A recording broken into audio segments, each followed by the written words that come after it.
अर्नब गोस्वामी ने communal speech दिया था और लोगों की भावना को भड़काने की कोशिश की थी।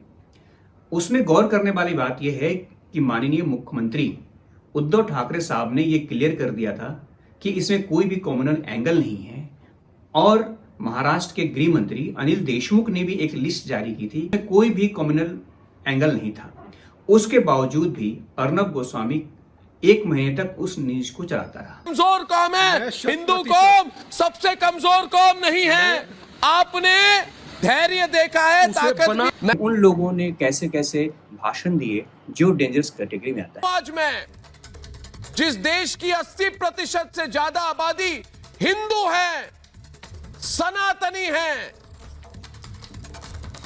क्या वहां हिंदू होना, क्या वहां आज भारत में गेरुआ पहनना एक अपराध हो गया है? इसके लिए अर्नब गोस्वामी के खिलाफ केस रजिस्टर्ड किया गया था, जिसको बॉम्बे हाई कोर्ट ने सस्पेंड कर दिया है। बॉम्बे हाई कोर्ट का कहना है कि कोई भी प्राइमा फेसी केस बनता नहीं है। दूसरा केस है बांद्रा माइग्रेंट केस। 2020 बहुत से माइग्रेंट बांद्रा स्टेशन पे इकट्ठे हुए थे, क्योंकि लॉकडाउन होने की वजह से हर आदमी अपने गांव जाना चाहता था और वहां पे वो इकट्ठे हुए थे। इस वाकया को अर्नब गोस्वामी ने कम्युनल रूप दिया और एक कार्यक्रम भी चलाया।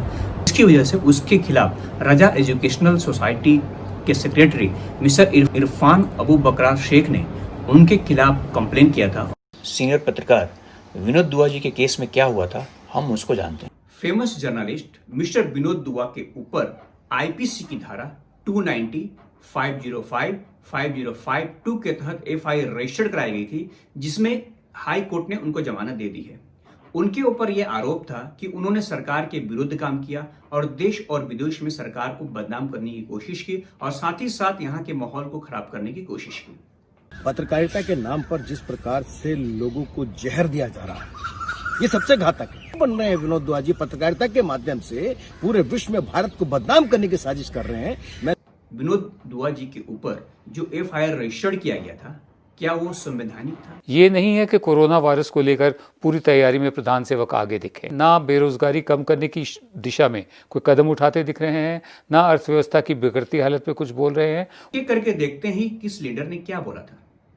बात कह रहा हूँ, ट्रंप के जाने तक तो हम शांति से जा रहे हैं, लेकिन उसके बाद हम आपकी भी नहीं सुनेंगे अगर रास्ते खाली नहीं हुए तो। में इंद्रलोक में और चांद बाग में पाकिस्तान खड़ा कर रहे हो तो ये याद रखना कि 8 फरवरी को दिल्ली की सड़कों में हिंदुस्तान भी खड़ा होगा और हिंदुस्तान और पाकिस्तान का मुकाबला देखा जाएगा। ये गिरिराज जी को सुनाई दे, देश के गद्दारों को, देश के गद्दारों को घुसेंगे, आपकी बहन बेटियों को उठाएंगे, उनको रेप करेंगे। ये महिला, ये अपना नाम रागिनी तिवारी उर्फ जान की बहन बताती है। 23 तारीख को इस महिला ने यहां से फेसबुक लाइव किया और सीधे प्रदर्शनकारियों पर लाठीचार्ज की मांग की। दिल्ली पुलिस लठ बजाओ, हम तुम्हारे साथ हैं, मोटे मोटे लठ बजाओ, हम तुम्हारे साथ हैं, लंबे लंबे लठ बजाओ, हम तुम्हारे साथ हैं। कि उन लोगों के खिलाफ केस रजिस्टर्ड क्यों नहीं हुआ? इसके पीछे क्या कोई पॉलिटिकल मोटिवेशन है या कोई और बात है? अभी कुछ दिनों में ही मिस्टर विनोद दुआ, ह्यूमन राइट एक्टिविस्ट आकार पटेल, यूपी के आईएएस ऑफिसर सूर्य प्रकाश सिंह के खिलाफ भी एफआईआर रजिस्टर्ड किया गया है, क्योंकि उन लोगों ने सरकार से सवाल पूछे। कानून का इस्तेमाल अलग अलग तबके के हिसाब से होने लगे, अलग अलग वर्ग के हिसाब से होने लगे, तो इस कानून का कोई मायना नहीं रह जाएगा और कानून से लोगों का भरोसा उठ जाएगा। पत्रकार सरकार के पक्ष में बात करेगा, वही पत्रकारिता कर पाएगा। प्रजातंत्र के लिए बहुत ही गंभीर स्थिति है।